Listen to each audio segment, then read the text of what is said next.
review presented by WrestlingRumors.net. I'm here with the First Lady of WrestlingRumors.net, Sam Daly, Lady Nexus herself. I'm owning it by now. By now she has to. I am Adam, guys.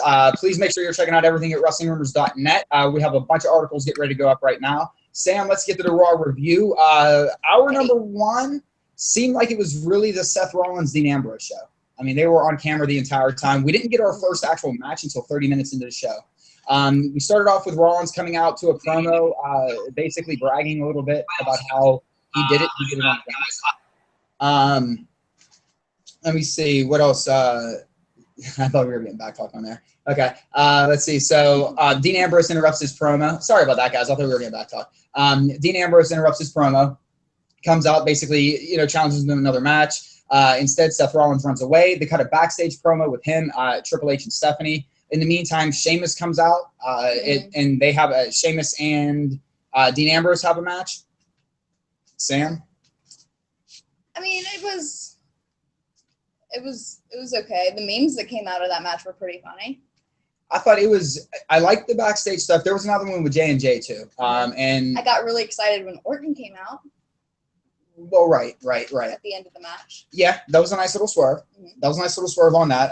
Basically, going off my notes here because there was so much to write out tonight. Yeah, Rollins backstage with Triple H and Steph was a big deal. Oh no, I thought you were already talking about Ambrose and Sheamus. Yeah, I was just scrolling down real quick. Oh, you're just going. Never mind me. So basically, yeah, Sheamus, when Sheamus is facing Ambrose, Sheamus walks, Randy Orton comes out, forces him back into the ring. Dean Ambrose gets the roll-up win. Another roll-up win, like always. Always. Always. It's a heel. You got to win it with a roll-up. Dean Ambrose? Oh, yeah, I forgot about that. Let me see. Yeah, I'm not even paying attention who actually won that match. Yeah, and I'll admit, guys, there was a certain Sheamus part always just kills it. during the first hour. Our satellite went out, so during the Diva segment, we don't really have too much to go off of there. I got the nuts and bolts of it, but we're having a little bit of satellite issues because of some storms going through Pittsburgh tonight. So, agreed, the first hour is going to seem a little choppy here, guys. Let me see. So, what I did see was Joey Mercury was telling Seth Rollins he was afraid, basically backstage, saying that you're afraid to face me again. Yeah, Joey Mercury finally talks more. Yeah, guys, we went through a scenario tonight where we saw Seth Rollins engaging with everybody in the Authority, and everybody from the Authority basically, him in a way antagonizing a match to get a championship match on this. He pretty much shit on all of them at the very first segment of the match. Whenever he's like, I want to thank Seth Rollins, and oh, I forgot Seth Rollins. He was the man of 1,004 Seth Rollins. I will say that was his Jericho 1,004 submissions list. Didn't you get the feeling that he was trying to bait one of the Authority members into getting the match? With obviously with Triple H saying we'll choose your opponent. It seemed like Rollins was really trying to bait somebody for J&J Security or Kane. Exactly. That's why they made it a point that it's not going to be J&J Security or Kane. Right. It was going to be somebody else. But as far as Sheamus and Sheamus goes, again, we see this every year with Mr. Money in the Bank. It doesn't really matter. You can run out of every match. So we're going to see this from Sheamus. We saw it from Rollins. We saw it from everybody that's held this briefcase. This is how you really start to get over as the Money in the Bank heel. Didn't Del Rio do it? Try to do it to Punk? Well, yeah, but I mean, Vince bring him out? Well, yeah, I mean, for a run-in, but this wasn't like a cash-in attempt or anything like that. I'm talking about running out of a match. This is where you just fail on a match. That's just a heel tactic. That's not necessarily strictly Money in the Bank tactics. No, but when you tend to do it a little more often. Well, because usually you're a heel when you're the Money in the Bank champion. So. Thus being our point. All right. Thus being our point. We also saw Paige interrupt. I think it was Zack Ryder. It was Zack Ryder, MGK, Fandango, and I'm missing some, and Heath Slater. We're all backstage with the Divas and MGK. All of a sudden, Paige comes in, tries to gather up all the Divas for a secret meeting. Bella's not included. And then that really wrapped up hour number one. Yeah, it's basically all of the male groupies and female groupies were what that little segment was based around of, and Paige just thrown in there. And it gave all of us... Have you noticed it's always the same superstars and same divas they always pull out to use as backstage segment props for celebrities? Absolutely. It's always the exact same male and female superstars. Always. And the one thing I like, too, is there was not really foreshadowing, but it was funny that this went off, and we were all like, not that I have anything against MGK, but most of us don't want a concert performance on Raw. We don't want a live concert. At WrestleMania, it's okay. Yeah, at pay-per-views, I really don't mind it. It's not that I don't like MGK, because they always put on great performances at like WrestleManias and stuff. I'm weird about having a musical guest on Raw, simply because it's only a 3-hour time span. You already don't do a good job with what you put out, so then you're putting on a just short little musical concert real quick. It's just like Snoop didn't make sense, Wiz Khalifa didn't make sense. Yeah, I mean, I get this made sense because of how it ended. Well, yeah, which we'll get to that later. But at the same time, a lot of times they were doing people's hometowns, so that's what they were trying to do, thinking the hometown crowd was going to be behind them. But it transitioned from that segment with MGK into flipping over commercial break. Then we have Kevin Owens coming out and cutting an epic promo. There was 2 different promos where I started taking notes. It was this and Bray Wyatt later in the night, where I wanted to make sure that I listed a couple quotes, and I couldn't. I just had to like put the paper down and just say, okay, I just got to watch this. But I think his was awesome. A couple of the quotes that I really did pull out of it. You know, your boy Cena isn't here. John Cena forced me to do what I did. I was disrespected. I know I belong here, and I don't need endorsement. Basically, I don't need endorsed by anybody. I don't need, you know. I thought he doesn't need John Cena to put him over. Yeah, I thought it was an excellent promo. Then this opened up the Kevin Owens Open Challenge. Dolph Ziggler answering the bell with a Lady Luck kiss from Lana. Oh yeah, Rusev had to have not liked that backstage. I just imagined him backstage screaming Lana on his crutches, like trying to get to the stage as fast as he could. Because you really didn't see Lana the rest of the show. No, I mean, she wasn't around for the match. Well, you didn't really there after the match. Yeah, that's true. That's true. She really wasn't ringside at all. I didn't think about that, but this obviously set up Kevin Owens and Dolph Ziggler. Ziggler thinking it was going to be for the NXT Championship, cuts a very hometown-esque promo. Finds out that Kevin Owens said no, this is just an open invitation. The NXT Championship has nothing to do with it. So still got a fantastic match, I thought, out of it. Okay, but how awesome was the idea or thought of Ziggler being NXT champion just for a slight minute? Just even the idea, the thought. Just have it out there before it disappeared into space. Listen, the fans that are already crying about Dolph Ziggler being buried would go insane if they were like, "Oh my God, they're sending him down to NXT." It would be the worst lose-lose situation for everybody involved. I would, because at least he'd probably get a better storyline in NXT. He'd get a better push. Yeah, that's okay. Okay, yeah, that's a good point. The match itself I thought was real solid. Kevin Owens dominated most of the match as far as what we saw. I did like when Kevin Owens just said, "Hey, Blondie" to Lillian Garcia for absolutely no reason. And it seemed so natural. Just to be a dick. But basically, it finish ended up with the Kevin Owens winning via the pop-up powerbomb. One spot I did like was the reversal out of a pop-up powerbomb a little bit earlier into the zigzag. That was pretty nice. Really, really nice. I'm just using foul language there, guys. Had to pause myself. All right, we transitioned down into Paige. Paige backstage with the rest of the divas. Bella Twins end up showing up. Basically, everyone's saying, "Why should we trust you?" All the divas leave, and it's just the Bella Twins versus Paige left. Sam, where is this going? This has to be going to an NXT Women's Takeover. Has to. Do you think it's a full takeover, or is this just one person coming in? I think it has. I want it to be the 4 horsewomen. I think, well, simply we all because do in a way. the entire women's division's turned its back basically on Paige, and just with where the storyline's going, turn their backs on Paige, and it's kind of just letting the Bellas run shit and isn't going to do anything about it. So why would Paige not be the leader of the next 4 horsewomen? Yeah, it would work, but see, but I'm even. Listen to me. I hate Bayley, and I'm all for bringing up Bayley at this point. And you know how much I despise that woman. The funny thing is, we've been talking about this for probably over a month. Yeah. And it would be. I think it would be great. It would be absolutely fantastic. I would love to see it.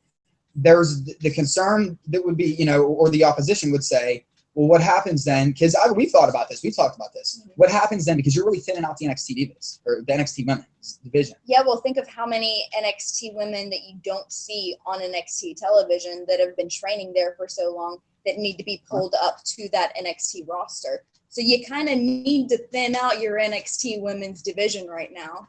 So now, do you think you can bring in more? Do you think some of the women in NXT have been down there longer than they should have been? Yes, definitely. Okay. People forget NXT is supposed to be their developmental. Correct. And people are staying down there for years and not being called up to the main roster even though they're ready. But it is all simply because NXT is now its own brand. But sometimes it's all about timing, though. Sometimes timing is everything. It is, but there's there's a lot of talent that's been down there that haven't even made it to that main stage. You know, so I'm just saying that maybe a thinning out of the roster would be good, because then it'll bring in a new wave of even more divas to eventually be up on the main roster. Okay. I'm open-minded to it. I mean, I'll admit, I would love it. It's what I want to see. Think of As how a long fan, it's what I want to Charlotte's been see. on But top. I would be Sasha's concerned. been on top. Like, think of all those NXT women. Bayley's been on top. Like, I don't think Bayley ever had the championship. She never had the And Becky never championship, did. but you know Bayley has always been over with the kids. But still, she's always been a titles huge don't really face. matter in the end of the day, I guess, you know, in the grand scheme of things. But as long as you're popular, that's all that matters. The title doesn't necessarily mean that. It's one of those that's fun to talk about right now, though. You know what I mean? Because there's so many people talking back and forth about it. It really is a fun topic to talk about. I just think that this was more of a waste of a match / promo / airtime, because just nothing happened. Yeah. Just because just nothing happened with it. Speaking of matches that had nothing really happening with it, we go to Randy Orton and Kane. Oh my God, Randy Orton can't even get me into Kane. Long story short, Randy Orton versus Kane. Kane, as the director of operations, says now it is a no holds barred match because Sheamus made his way to the ringside. Sheamus hits the brogue kick. Kane gets the pinfall victory right there. And it looks like we're getting we're getting Sheamus rather, and Randy Orton in the future. Yeah. Like it? I put this You're out. a big Orton fan, so. I put this out on Twitter. A Sheamus feud with Orton I will get into simply because it's Randy Orton. That's why I just kind of freaked out whenever I was like, even Randy Orton couldn't get me into Kane, because whenever that was going on, I couldn't care less. But whenever Orton came out and interrupted Sheamus's match, then I was like, oh my God, this is so exciting. I want to see more. So I'm open to a Sheamus Randy Orton feud if it's good. I think maybe their physicality, their type. What am I going for here? Their styles. Their styles would mesh well together in a feud. Thank you. That's why I keep them around. That's the only reason, really. Yeah. All right. So talking about another match that really didn't have much to it. We have Big Show versus The Miz. Ryback on commentary. Long story short, Miz gets to win via countout. Basically, we got a triple threat coming here. That's all there is to it. It's Ryback and Big Show. Absolutely. Absolutely. Definitely. Excited? No. Okay. Not at all. All right. So now what I think was another exciting spot on here, Bray Wyatt's Roman Reigns. Roman Reigns calling out Bray Wyatt. Bray Wyatt shows up on the Titantron. Basically cuts again another phenomenal 5-star golden promo. It really solidified it. I mean, after he said different things like, you know, not only what, you know, he was supposed to be the chosen one. You know, he talked about his ego. Saying Roman Reigns stole his opportunity at being, you know, Money in the Bank winner. He should have been the one. And then he actually said, he said that I'm the yin to your yang. I will destroy you. Not tonight, though, because it's we're getting close to Father's Day, and pulls out a picture of Roman Reigns and his daughter. And it was a promo picture that went around for, you know, but now how crazy was that? It got real. Shit got real. He was pulling out a picture of him and his daughter. Like, Kevin Owens. His son, and his son's a Cena fan, but this is somebody else talking about Roman Reigns' daughter and showing a picture of her, which, I mean, they already did the viral campaign with it. I loved it. I worked out. So yeah, I'm already sold on this feud, and you know, you guys know I'm personally not a Roman Reigns fan, but I love the fact that they're finally making it. They're making us care about him. That's all we ever ask. Like, make us just care about Roman Reigns. And moving on to something that, again, another match that kind of was like, okay. It was Paige versus both Bellas in a 2-on-1 handicap match. Really the high point of this, I think, was JBL referring to Nikki Bella as Darla Vader, and said there was a Bella-ocracy going on. Paige on Brie. Nikki saves the match into the pinfall. Bella Twins go over again. Oh, Bella Twins go over. Big shocker. Yeah, I thought all the segments leading up to it, the match, I thought it was all just a waste. I was really hoping that it was building up to, if not all 4 women from NXT, at least one. You're just dying for that right now. You're dying for that. Well, how long have Paige and the Bella Twins been feuding? It's been a while, off and on. A very, very long time. There was the only time they weren't was that little stint when she was away filming her movie, and it was Naomi and Nikki, where Nikki was the face and Naomi was the heel. Well, when AJ was back here and there, AJ was feuding with them, and before she left. And not really, because they were wrapping up Paige feuding with Nikki, and then AJ retired, so it just went right back into Paige and Nikki. So don't get me with this. Oh, well, it's just supposed to be a slow burn. Wait, hold on, slow down. You want it like this. You do. No, I've been waiting. How long has Nikki Bella been champ? How long has Nikki Bella been champ? Since last year, Survivor Series. Yeah, and who's really been a contender against her this whole time? AJ and Paige and Naomi. And how long has AJ actually been here to be a contender? She was here, what, 2 weeks? WrestleMania. 3 weeks? She was there to WrestleMania. She was out for the longest time. She was only there a month. Hurt. Yeah, she was hurt. Come the fuck on. She was hurt for a minute. But still, you're on Page with me here. But you're not to put a pun in there. No, but you're getting overly excited about it's so infuriating. But this could have such a payoff that they're really just starting. This is a fresh thing that they're doing. It's not like Paige was talking about bringing people in 8 months ago, and now it's just coming to fruition, Sam. They just started the hints of her bringing somebody in. It's fresh. It's nothing. Yeah.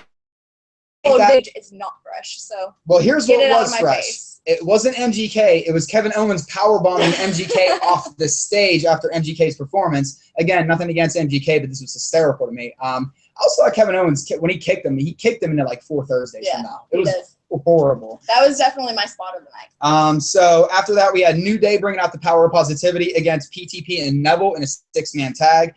Great match. I thought Neville pins Kofi Kingston after the red arrow for the win. Sam, thoughts? Well, they're really trying to get primetime players over. Yep.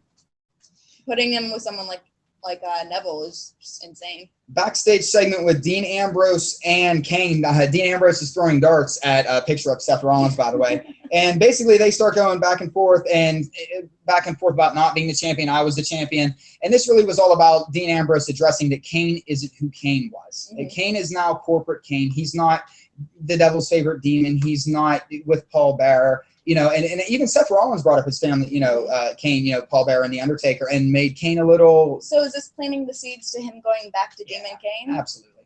I think, and who knows where it was really up, but I think he has to go have a run with the mask before it's all said. Well, I think he has to retire as the Demon Kane. I don't want him to retire as corporate Kane. No, yeah, that's the point. And I think that's where, at least, even if it's a run till next WrestleMania, at least now he's back, with the mask on. And who knows, we could be wrong, but at least for me, that's what it feels like around.